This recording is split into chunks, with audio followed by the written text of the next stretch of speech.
So I brewed a light-bodied, really crushable beer with lots of classic American hop character. So I'm calling this one a West Coast Pilsner. Maybe it's an India Pale Lager? Or maybe a session version of a Cold IPA? Well, hey, how about we call this one a Cool Pale Ale?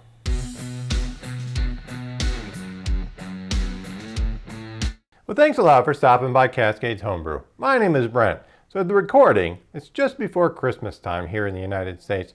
I hope everything is well with you and your family, and you have a great holiday season. So one trend I've noticed, probably over the past decade, is IPAs moving into a little bit more kind of a light, crushable, refreshing drink with still lots of hop character.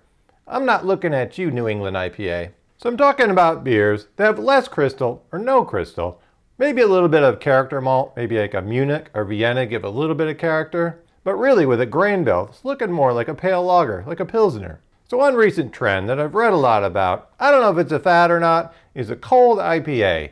Even Craft Beer and Brewing put out an episode dedicated to cold IPAs. So the framework for a cold IPA is a really light grain bill, usually Pilsner malt, with like 10 to 20% of an adjunct malt, like corn or rice, to really kind of lighten up the body. So the hops of this one are often a lot of classic American hops, maybe with some newer varieties thrown in the mix. The bitterness levels can kind of vary a little bit, but there definitely has a bitter backbone to them. So another twist for a cold IPA is the fermentation. So often they're using kind of a clean lager yeast, but fermented kind of the warm side of a lager and the cool side of an ale. So we're talking around 62 degrees Fahrenheit or around 17 degrees Celsius. So wait, a cold IPA is a lager that's fermented warm? Let's just ignore the marketing term for now. Let's get on with this one. So I've never actually had a beer labeled a cold IPA, but I think you get the idea. It sounds kind of interesting, so I thought I'd give something a try. So one of my kind of issues with cold IPAs, at least what I see, they're supposed to be this nice kind of crushable beer, but they're usually in the 7% range. For me, if I want a crushable beer, I want to bring that ABV down a little bit so they can have more than one. So I thought maybe I could take some inspiration from cold IPA, but make it a lower ABV version. So that's why I'm calling this one the Cool Pale Ale. I'm not going to be able to trademark that one though, because some other people have applied it to their beer. So for my batch, I did follow the recommendation, fermentation. I used a lager yeast, but fermented kind of cool ale temperatures. So I didn't use any of the adjuncts, any of the corn or rice. My logic there was I'm already kind of lowering the gravity of the beer down, that I don't really need that to lower the body a little bit. And I think 100% Pilsner malt, which this one is, it's going to be nice and light and crisp anyways. And I turned out to be right on that one. All right, well, I'm getting thirsty just thinking about this beer. Well, let's take a quick look at the recipe and brew day, and then come back so I can drink one. So this one's my Cool Pale Ale. What style is it? I don't know. Maybe it's a Pilsner, maybe it's an IPA, maybe it's a Pale Ale. You can decide on that one. Batch size for this one, 2.7 gallons, about 10.2 liters. Bitterness calculated just around 38 IBUs, so that's a reasonable amount of bitterness. The color, 2.1 SRM. So I calculated the recipe around a 75% efficiency with an original gravity of 1050. Estimated final gravity of 1010 would give me an ABV of 5.2%. I'm not sure if the water profile on this one is that critical. I went for something that would resemble my typical pale ale. That means adding a little bit of gypsum to give some sulfate and then boost up my calcium a little bit. So I need 4 gallons of tap water. For my mash, I treat that with 3 milliliters of 88% lactic acid. I'm targeting a pH of 5.4, and I came in at 5.3, which is actually pretty ideal for this type of beer. To adjust my water, I add 2.5 grams of gypsum to add that calcium and sulfate, and then a half of a tablet of Camden, which is to remove the chlorine and chloramines from my tap water. So the grain bill on this one is pretty simple. 100% of a German Pilsner malt. In this case, I'm using malt from Avantgarde. That's 4.8 pounds or 2.2 kilograms. So remember, this batch is a 2.5 gallons of finished beer. So if you're doing a 5-gallon 19-liter batch, just double the ingredients. So with my strike water up to my target temperature, I mix in my milled grains for the 60-minute mash. I choose a mash temperature that's kind of the lower end of where I normally mash. So this is at 150 Fahrenheit or 65.6 degrees Celsius. That should help drive the fermentability of the wort. Also, since this batch is 100% Pilsner malt, I went for a standard 60-minute boil. Some people advocate for longer boils with Pilsner malt to avoid DMS. I haven't had issues with even 30-minute boils in Pilsner malts, but I figured a 60-minute boil seemed like a good idea for this one. So as I mentioned, I took a pH reading of 5.3. I was pretty happy with that. So at the end of the 60-minute mash, I move the kettle over to my sink where I could pull out the grain bag. So I give it a nice squeeze and let the bag drain so I can get all that sugar out of the grain. So I usually take a pre-boil gravity reading with my refractometer. In this case, it showed I was right on target. So at the start of the 60-minute boil, I had 0.15 ounces or 4 grams of Warrior, which gives me just around 16 IBUs. Then with 10 minutes left in the boil, I had a 1/4 ounce or 7 grams of Simcoe hops, which give me about 9 IBUs. So after the boil, I used a water bath to drop the temperature of the wort down to my target hop steep temperature of 180 degrees Fahrenheit or 82 degrees Celsius. So once I was at that temperature, I added in 3/4 ounce both of Simcoe and Citra. I'll let that steep for 20 minutes, giving a stir at the 10 and then 0 minute marks. After the 20-minute hop steep, it's time to chill down to my pitching temperatures. Using my immersion chiller and then switching over to this recirculating ice water, let me get down to my target temperatures. I then transfer the wort into my fermenter. This batch gets 1 pack of Fermentis 3470. As standard, I direct sprinkled the yeast onto the chilled wort. I measured an original gravity of 1051, which was just over my target of 1050. I measured 2.6 gallons in the fermenter, which was just under my target of 2.7. When I checked back in the following morning, about 10 hours after pitching the yeast, it looked like the yeast was off and running. So I had planned to wait until the end of fermentation to add the dry hops, but I made an executive call and decided to add the hops during active fermentation.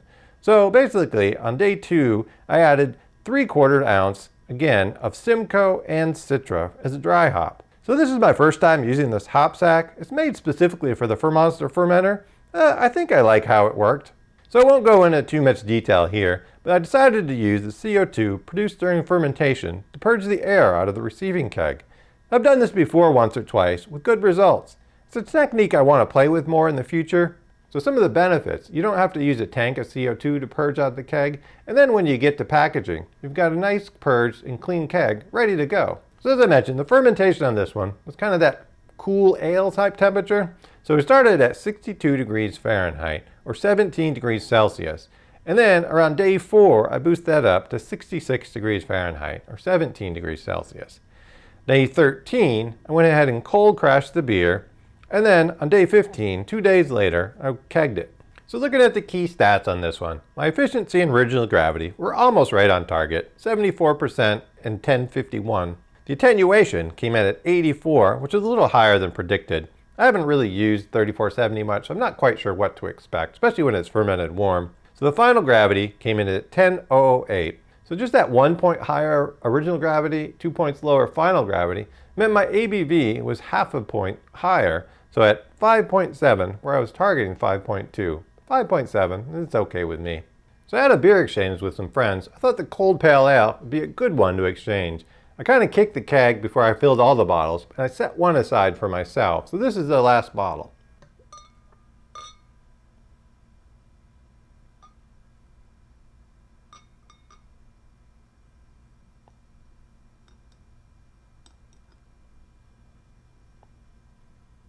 So there it is. It's sure a pretty beer. Hopefully you can see. I mean, it's crystal clear. I've never brewed a beer that was this light, this color, and this crystal clear. Seems like a lot of my beers kind of have that little bit of homebrew haze that kind of hangs around. This one cleared pretty fast. After a couple weeks in the keg, it was looking really nice. So as far as the appearance on it, wow. You know, these days hazy beers are all the rage, so you see a lot of pictures of those. But there's just something that's refreshing and just inviting about a nice crystal clear beer. Like I mentioned, this one is as clear as I've ever made. It's also just a very light color. Like it's probably a little darker than, say, like a Budweiser or something, but it's not that far off. Hopefully you can see it good in the lighting down here. As far as the head retention on this one, it seemed like it took it a while in the keg before the head was kind of decent. Still seems like maybe it's a little thin. This bottle looks pretty good. We're going to see how it does after I drink it a little bit. See if it ends up clinging to the glass as I drink it. So in my other drinking, I thought that was one of the flaws of it. Just a little bit of the head retention. Might want to try to boost that up a little bit. All right, let's go in for aroma. Wow, it's just a lot of hop character. So this one just overwhelmed by hop character. So Citra Simcoe is such a classic blend. They just kind of jump out at me. I mean, other than that, I'm not really going to get any grain character. I mean, I really got to search for anything that's not just hop character in that one. All right, let's go in, see how it tastes. So honestly, it's a really good beer. So I shared this with some friends, and I thought a lot of them just raved about it. So my personal impression, I thought maybe it's just a little bit plain. I'm actually tasting it right here. It seems a little better than I remember. So I've been using that avant-garde German Pilsner, which I think is just kind of a light-bodied malt versus, say, some of the Weyermann's. It has a little bit more character to it. So as far as grain character, it's just light. It kind of gets out of the way. So maybe if that's what you're looking for, maybe that's exactly what you would want.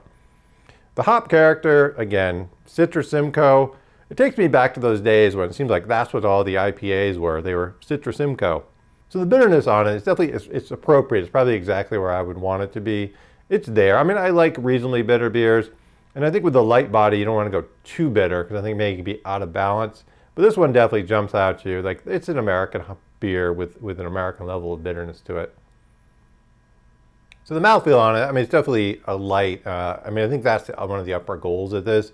It's just a really kind of light, easy drinking, refreshing beer. Something that's not necessarily going to fill you up. So is there anything I think I would want to change? So I'm actually thinking about brewing some more batches of this. I was thinking about a couple tweaks. You know, honestly, so when I was drinking it before, I really thought kind of the grain bill was maybe a little bit muted. Maybe it could use a little bit of character malt. Maybe it'd be better if it was made with, say, just a 2-row base malt. Maybe it'd be better if it had a little bit of I don't know, does Carafoam add anything to a beer? Carafoam in there, maybe a little bit of like that kind of Carahel, maybe just a touch of like, say, a Munich or a Vienna in there just to give a little more character. Or maybe just made with a more characterful base malt, one of the Weyermann Bohemian Pilsner or something like that. But honestly, tasting right now, it tastes pretty good. So I definitely get the appeal of this style. I mean, this is just a really nice, drinkable beer. It's got lots of hop character. So question for me, do I like this better than an American Pale Ale? Well, one thing I would say on that, I think the heavier crystal malts of pale ales, I've kind of been moving a little bit away from that, like a lot of people, but I still think I like a little bit of crystal malt in American Pale Ale. I think it's just a classic character. I brewed the other beer and I have a video on my channel. I call it the Summertime Blonde. That one had a little bit of honey malt in it. I thought that one maybe had a little bit better kind of grain character, but it was still a nice, light, refreshing beer. Well, what about you? Should you brew this one? Well, if you like nice, refreshing, say Pilsner-style beers, but you want some really nice American hop character, I would say go for this. You can definitely tweak up the hops a bit. Something else you like, whether that's just a little bit more of a modern Australian, New Zealand type hop, or just a classic Simcoe. You can even go even more old school American, the sort of Centennial, Chinook, those type of hops. So if you enjoyed this content, make sure you check out my other grain to glass videos. Also, while you're at it, click the like button and then subscribe. I hope you have or had a great holiday. Cheers!